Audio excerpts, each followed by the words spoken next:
So the midterms are on the way, and the Republican Party is, of course, gearing up for quite a fight. They've got some seats to defend, especially in the House. And of course, they're not only defending their own House seats, but they're also defending it at a time when you have the most unpopular president in modern history. Now, the thing about that is, Donald Trump's actually incredibly unpopular, despite the economy supposedly being really good. And I say supposedly because what the administration is saying about the economy and the metrics they're using to tout their so-called economic success, especially after the tax cuts, is not exactly representative of what's really going on in the economy. And I'm going to explain how that's actually going to, what we've seen in terms of the so-called economic growth is actually a precursor to a crash. But anyway, Donald Trump, of course, and Donald Trump actually, and not so much Republicans, have been tweeting about how great the jobs numbers and economic growth is. However, as I said before, the Republicans, they're not running on that. Why is that? Well, it turns out that, for one, they actually haven't done anything for the economy that benefits regular people. Their chief economic achievement is tax cuts for the rich, which currently has poll ratings somewhere around 30%. Now, why is that? Well, look, voters know that the tax cuts didn't actually go to them. Most taxpayers received a very minuscule cut, while corporations and the wealthy got an enormous cut. They got a bonanza, and they put it in their pockets. In fact, the Wall Street Journal reported earlier this week that corporate profits are up 16.1% when compared to the second quarter of 2017, which is the largest year-to-year gain since the year of 2012. Now, why is that? I mean, corporate profits are enormously up. Well, one has to do with, of course, the tax cuts.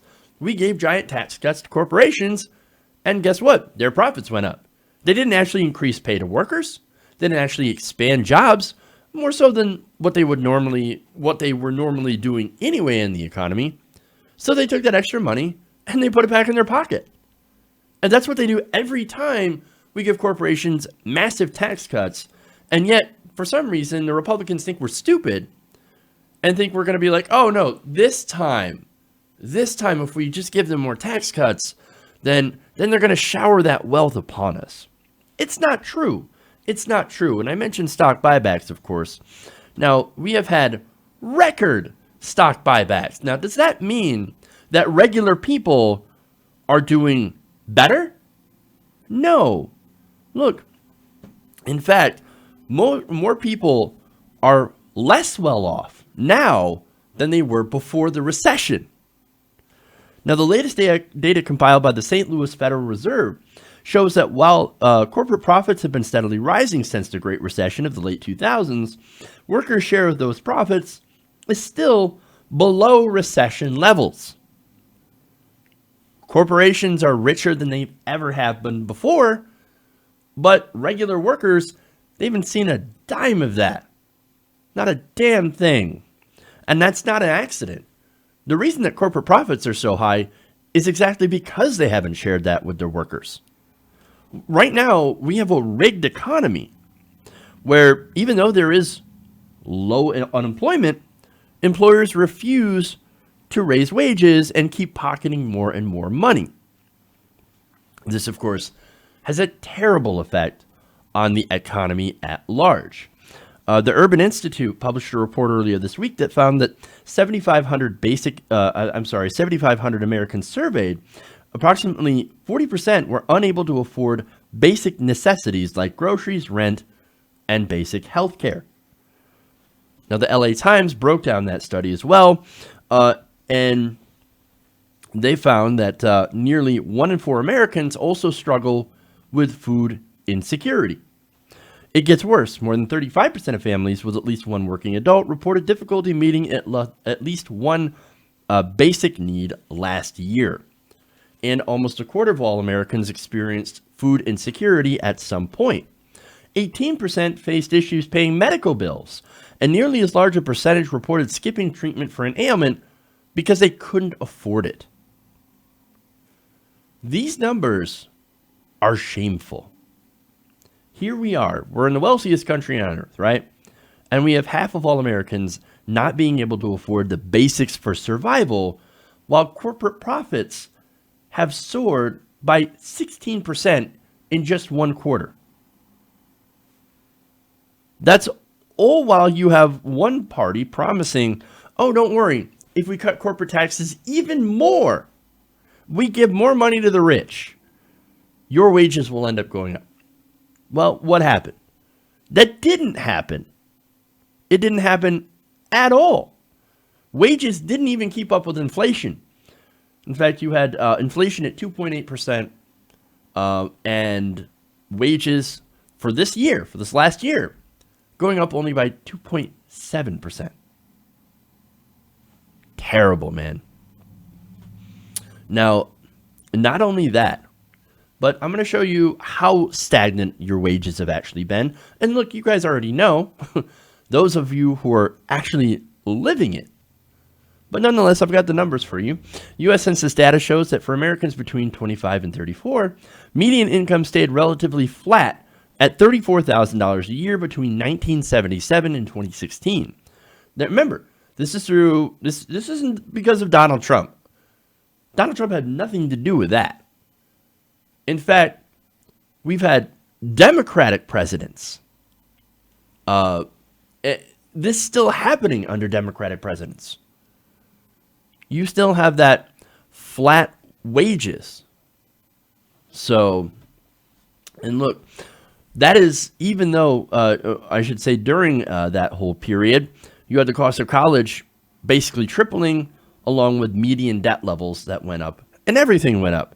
When adjusted for inflation, $34,000 in January 1977 amounts to $137,694 in 2016 dollars. So people understand they're getting screwed. Even if they don't know the numbers, they get it. And Republicans love to tell you that, no, it's the government that's the problem. They're the ones that are taking all your wealth. No, that's not true. It's the corporations who now, have all this wealth, and they refuse to share it with you. That's wealth that you helped create through your work. Look, there is only one outcome that happens when all the money flows to the top and people stop being able to afford basic things. You know what happens? It's a crash. A crash, and it's going to be devastating. Oh, but Jeff, you don't understand. The stock market's doing fantastic. I mean, look, and the GDP, we've got great GDP growth. What are you talking about? There's not going to be a crash. Here's the thing. The stock market is actually not a good indicator at the economic health of the overall country. It's great when you're looking at Wall Street. Their economic health is great. It's fantastic. They're doing amazing. And that's why there are so many pundits, of course, especially on the right, that are telling you, no, the economy is fantastic. Every guy that I know is getting fabulously wealthy off the economy. What are you talking about? Well, like, you're saying that it's bad for people? No, it's fantastic. All the friends that I have on Wall Street, they're doing great. You get out of here with that commie talk. But look, in reality, on Main Street, we're doing terrible. Not only that, as I said before, the GDP is a terrible indicator. Those things by themselves, you can't just look at either one of those things by themselves and say that the economy is doing great. You also have to look at wages as well. You also have to work at, as I said, unemployment as well. You have to take all these different factors in when you're looking at the economy.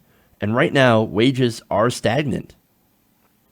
The economy is basically running on what we're calling a sugar high of tax cuts and stock buybacks. There is a short-term gain, and that's what we're seeing. But long-term, it is unsustainable. We are right now inflating a bubble in the stock market. And you know what bubbles do? They burst.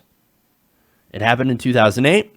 And it's 2018 now, and guess what? We haven't changed a damn thing. We had Republicans and Democrats both coming together to chip away at Dodd-Frank. The banks are actually bigger than they were before, and they're taking more systemic risk, all while regular people who were destroyed during the recession, they barely recovered. These people are no longer able to afford things on their own without borrowing more money. Borrowing for mortgages, borrowing for student loans, borrowing for cars, borrowing for a lot of things that have seen the prices increase, all while their wages have remained stagnant. This is not a good situation. This is a terrible situation. And now you have Republicans that are seeing this looming crisis and are going, you know what? We're going to call for more tax cuts. That is an additional $3.8 trillion in tax cuts. They want to make a lot of them permanent. The Tax Policy Center on that found that proposal would give a substantially bigger tax break to the richest families over those in the middle class. Surprise! The richest 1% of filers would see an average tax cut, an additional tax cut to what they already have, which was around $60,000. They're going to see an extra $40,000 in tax cuts. The middle income earners, the middle 20%, would see an average tax cut of $980, according to that Tax Policy Center. We are entering into a perfect economic storm of disaster. And the Republicans, they know it's going to happen. They see it. And they're like, don't care. What we're going to do is we're going to perform this one last heist for ourselves and our donors before it all comes crashing down. Because at the end of the day, they don't work for you. They work for their donors. They work for themselves. Hey everybody, thanks for watching this video.